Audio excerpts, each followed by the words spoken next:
Thank you, Ambassador. I know you're enjoying your time here tremendously, and you are doing an outstanding job. The region has become an arena for power and for competition. And the 8 Arctic states must adapt to this new future.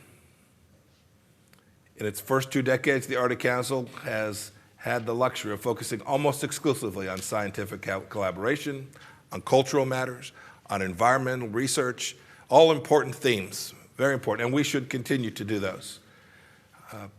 But no longer do we have that luxury of the next 100 years. We're entering a new age of strategic engagement in the Arctic, complete with new threats to the Arctic and its real estate and to all of our interests in that region.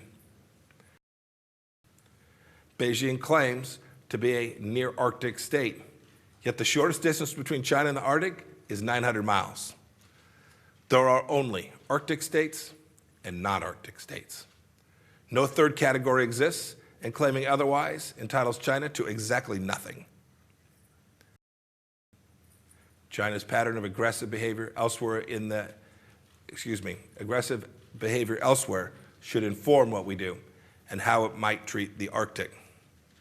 Let's just ask ourselves, do we want Arctic nations broadly or indigenous communities specifically to go the way of former government in Sri Lanka or Malaysia, ensnared by debt and corruption?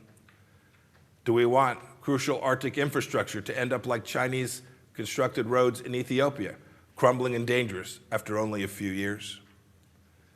Do we want the Arctic Ocean to transform into a new South China Sea, fraught with militarization and competing territorial claims?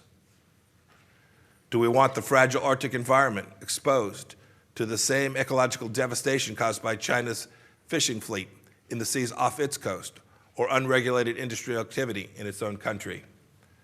I think the answers are pretty clear. No one denies Russia has significant Arctic interests. We recognize that Russia is not the only nation making illegitimate claims. The U.S. has a long contested feud with Canada over sovereign claims through the Northwest Passage. But Russia is unique. Its actions deserve special attention of this Council, in part because of their sheer scale, but also because we know Russian territorial ambitions can turn violent. 13,000 people have been killed due to Russia's ongoing aggressive action in Ukraine. And just because the Arctic is a place of wilderness does not mean it should become a place of lawlessness. It need not be the case. And we stand ready to ensure that it does not become so. For here at the Arctic Council, we've done our job. There's more to do. We face a new era of challenge in the region. Now is the time for increased vigilance and increased partnership and even more courage. We must hold each other accountable, and we must not allow this forum to fall victim to subversion from Arctic or non-Arctic states.